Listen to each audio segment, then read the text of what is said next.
Eric Dane's battle with amyotrophic lateral sclerosis, ALS, is a narrative of quiet ferocity, a man's refusal to let a degenerative thief steal his purpose, his voice, or his fire. Diagnosed earlier this year with the cruel condition once known as Lou Gehrig's disease, the 53-year-old actor has transformed personal torment into public propulsion, channeling his platform into advocacy while clinging to the craft that defined him. In a December 2nd virtual panel hosted by the nonprofit I Am ALS, Dane laid bare the raw edges of his journey, declaring that his life no longer orbits solely around himself but around a mission to illuminate ALS shadows.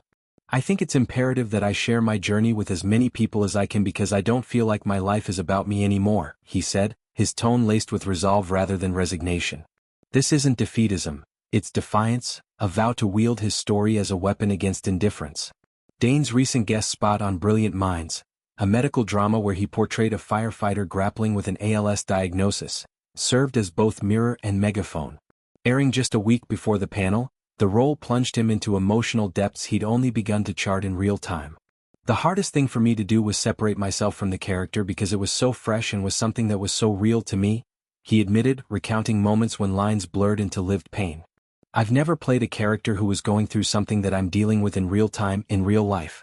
There were moments where it was very difficult for me to even get the lines out. Yet, amid the strain, catharsis emerged, a therapeutic unburdening that left him grateful. But I, overall, was very grateful for the experience. I found it to be a bit cathartic." This fusion of art and adversity isn't new for Dane, whose career has long thrived on vulnerability masked as valor.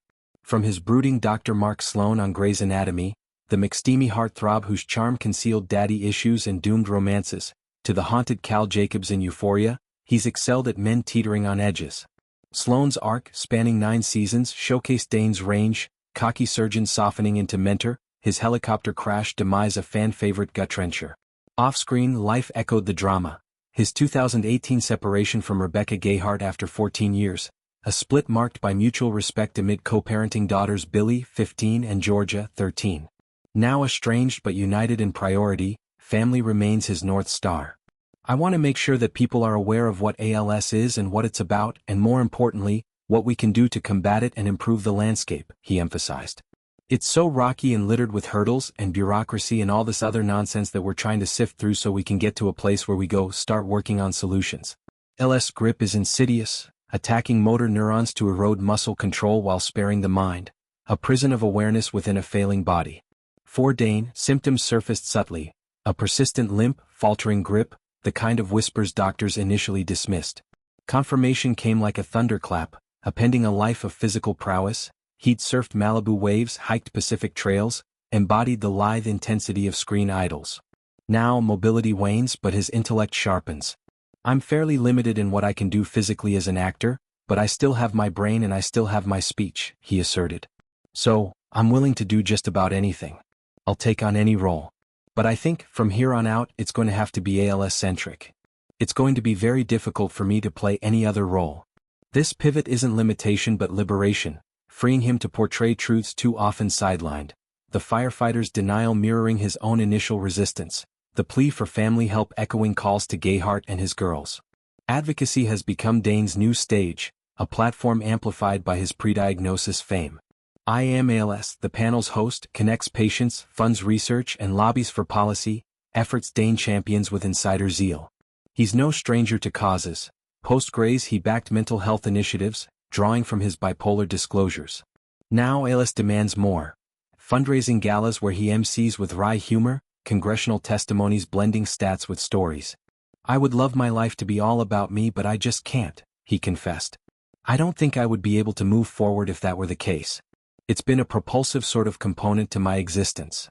This propulsion manifests in daily rituals, speech therapy to preserve his velvet timbre, adaptive workouts to defy atrophy, mornings with daughters where laughter drowns out prognosis. Yet buoyancy surprises even him. "I have no reason to be in a good spirit at any time on any given day," he reflected. "I don't think anybody would blame me if I went upstairs in my bedroom, crawled under the sheets and spent the next 2 weeks crying. I was a little bit pleasantly surprised when I realized that I wasn't built like that.